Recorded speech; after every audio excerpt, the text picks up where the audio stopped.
Cinderella की कहानी एक नई झलक। बहुत समय पहले की बात है। एक समृद्ध राज्य में एक सुंदर और दयालु लड़की रहती थी जिसका नाम सिंड्रेला था। वह अपने प्यार करने वाले पिता के साथ एक भव्य महलनुमा घर में रहती थी। उसकी माँ का बचपन में ही निधन हो गया था, लेकिन उसके पिता ने कभी उसे माँ की कमी महसूस नहीं होने दी। सिंड्रेला की दुनिया रंगों से भरी थी। वह बगीचों में खेलती, किताबें पढ़ती और सुंदर सपने देखती। लेकिन किस्मत को कुछ और ही मंजूर था। कुछ सालों बाद उसके पिता ने दोबारा शादी कर ली। उसकी सौतेली माँ, मैडम ट्रेमिन, पहली नजर में बहुत दयालु और संभ्रांत महिला लगती थी, लेकिन उसका दिल कठोर और स्वार्थी था। उसकी दो बेटियां, ड्रिजेला और एनेस्टेसिया, अपनी माँ की ही तरह अहंकारी और निर्दयी थी।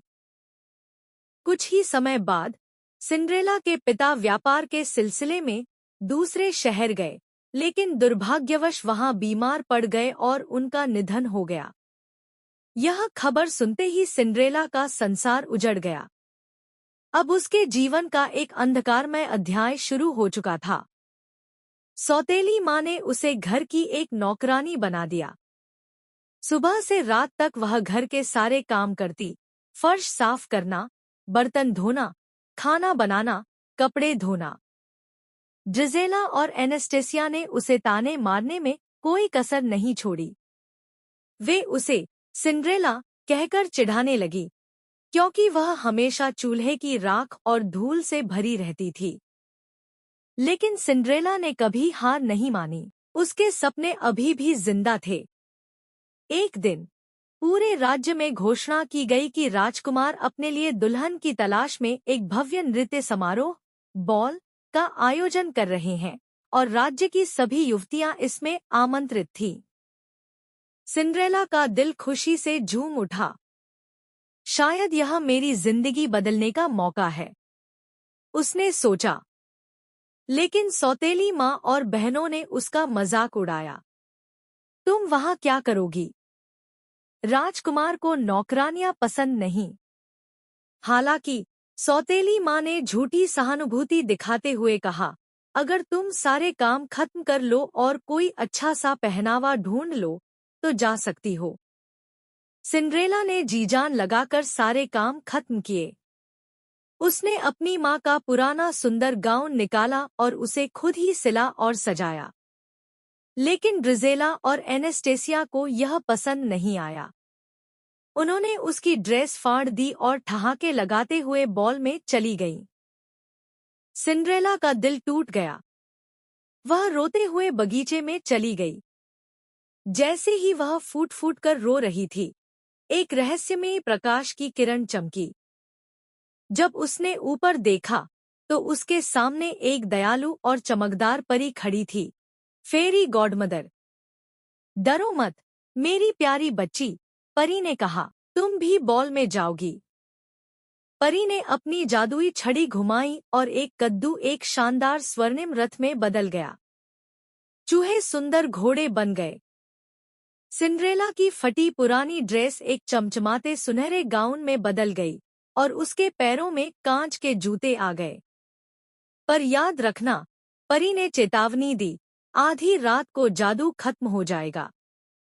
सिंड्रेला खुशी से चमकती हुई रथ में बैठी और राजमहल की ओर निकल पड़ी। जैसे ही सिंड्रेला राजमहल में पहुंची, पूरी सभा चकित रह गई। सभी उसकी सुंदरता को देख रहे थे। राजकुमार भी उसकी सुंदरता और सादगी से मंत्रमुग्ध हो गया। उसने आगे बढ़कर उसका हाथ थाम लिया और दोनों नृत्य करने लगे। राजकुमार को पहली बार महसूस हुआ कि उसके दिल को कोई समझने वाली मिल गई है। लेकिन समय बहुत तेजी से बीत गया। जैसे ही घड़ी ने रात के 12 बजाए, सिंड्रेला घबराई। मुझे जाना होगा, वह बोली। राजकुमार ने उसे रोकने की कोशिश की, लेकिन वह भाग खड़ी हुई। सीढ़ियों से उतरते हुए उसका एक कांच का जूता गिर गया, लेकिन वह रुकी नहीं। जैसे ही वह महल के दरवाजे से बाहर निकली, सारा जादू खत्म हो गया। उसका सुंदर गाउन फिर से पुराने कपड़ों में बदल गया, रथ फिर से कद्दू बन गया और घोड़े फिर से चूहे बन गए। पर सिंड्रेला को कोई पछतावा नहीं था। वह अपनी जिंदगी की सबसे खूबसूरत यादें लेकर लौटी थी। अगली सुबह राजकुमार ने घोषणा की, जिस लड़की का यह कांच का जूता होगा वही मेरी दुल्हन बनेगी। राज्य भर की हर लड़की ने जूता पहनने की कोशिश की, लेकिन किसी के भी पैर में वह नहीं आया। जब वे सिंड्रेला के घर पहुंचे तो उसकी सौतेली बहनों ने जूता पहनने की बहुत कोशिश की, लेकिन उनके पैर बहुत बड़े थे। इस घर में और कोई लड़की नहीं है, सौतेली माँ ने कहा। लेकिन तभी सिंड्रेला आगे आई। सिपाहियों ने उसे जूता पहनने दिया और जैसे ही उसने अपना पैर अंदर डाला वह पूरी तरह फिट आ गया। राजकुमार खुद वहां आया और सिंड्रेला को देखते ही पहचान गया। यह तुम हो? वह मुस्कराया। राजकुमार ने सिंड्रेला को अपने साथ महल चलने के लिए कहा। अब सिंड्रेला की जिंदगी बदल चुकी थी। वह एक नौकरानी से राजकुमारी बन गई। सौतेली माँ और उसकी बहनों ने अपनी गलती समझी, लेकिन अब बहुत देर हो चुकी थी। सिंड्रेला ने अपने अतीत को माफ किया, लेकिन वापस कभी नहीं लौटी। शाही शादी भव्य रूप से मनाई गई और सिंड्रेला ने अपने सपनों की जिंदगी जीना शुरू कर दिया।